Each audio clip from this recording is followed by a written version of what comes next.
My name is Chris Wormell and I'm an illustrator. I use wood engraving and linocut. I'm working on a book called Dinosaurium for Big Picture Press. I'm making pictures of dinosaurs, which is fantastic because I love doing things, animals really, and dinosaurs are probably one of the most amazing animals that have been, And I actually did a dinosaur book a while ago for my son, and this is my sort of second version of a dinosaur book, and it's just been fantastic. I love it, because I've never lost my fascination with dinosaurs that I had as a child, So it's just a great opportunity to just do some wonderful pictures. They're huge and mysterious and strange, and I don't know, something amazing about them. I've always loved drawing monsters and huge, large animals like elephants and rhinoceroses and things like that, And so they're sort of, in a way, a sort of extreme example of that, Big, huge monsters, really.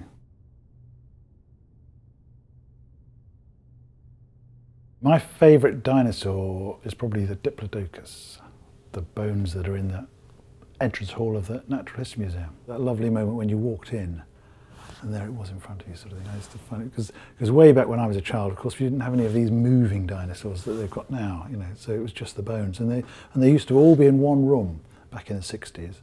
They had a room full of dinosaurs, except for the Diplodocus, which was this in the main hall. There was a design award ceremony once, and I actually got to go and sit underneath the Diplodocus bones, which was really exciting, and receive a prize for a soup can, something that I'd done, which was good.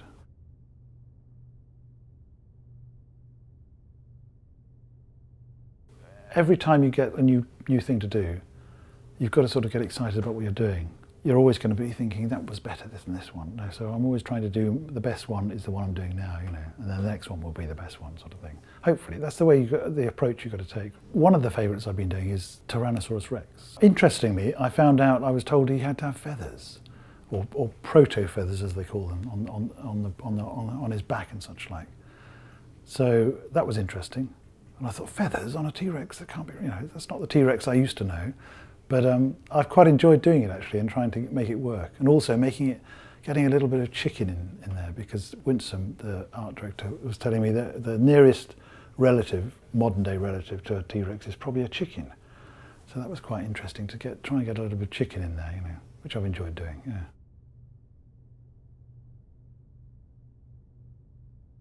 The Allosaurus, and I think it's the pose we were working on that sort of just was a tricky one to get everything working. It's the head and the neck I'm having difficulties with.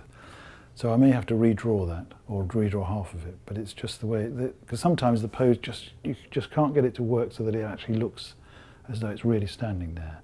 And it's that's the thing, they've got to look as though they can move and they're about to run off, sort of thing. And sometimes it's quite tricky to get that working, yeah.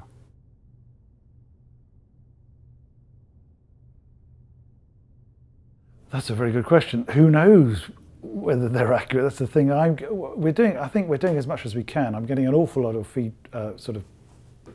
research material from Winsome, and she sends all this stuff, and then I do some of myself on the net. But then everything goes to experts, or an expert who checks and says, no, its current thought is that it should be like this, or it should be like that, or it should have this sort of colouring or that sort of colouring. How they know this, I don't know, but they do know. They have sort of good guesses at things, and so it's checked by an expert who says. But then I think my approach to it is I'm not trying to think what it would be like. I think I'm trying to. I draw a lot of animals, so I think I have a bit of a feeling for what animals, the way they move, the way they stand, this sort of thing. So I'm using that knowledge when I'm doing the dinosaurs and sort of trying to think, and also bearing in mind things like the feet were a bit like birds' feet, or and so, or they looked a bit like lizards, or they moved, or they had the sort of texture of this sort of skin and such like. So I'm using that.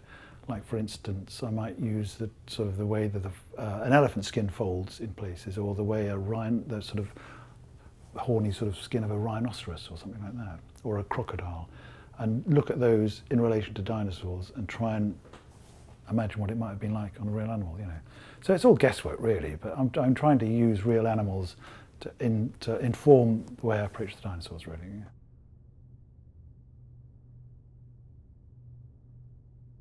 Some of them are quite quick, just a couple of days. I'm saying that's the finished sort of final image, because then you go through the sketching process, which takes a bit more time. But then some, which have maybe a picture with multiple dinosaurs on, could take over a week.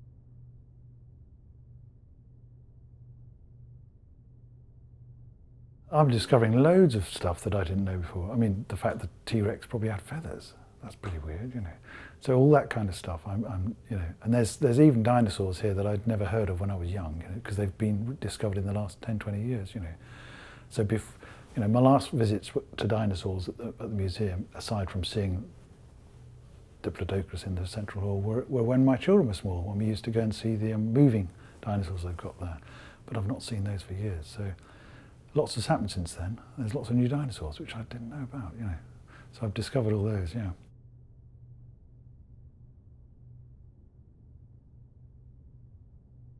Because I've really enjoyed working on this project, the Welcome to the Museum series, because it's a bit like returning to the museum I knew of as a kid, the Naturalist Museum, with all the dinosaurs. And I've loved dinosaurs ever since, so I've really enjoyed drawing these pictures of them, especially big. A big book like this, I've never done such a big book, which would be brilliant. You know, it suits dinosaurs perfectly. And I hope everyone enjoys it as much as I've enjoyed doing it.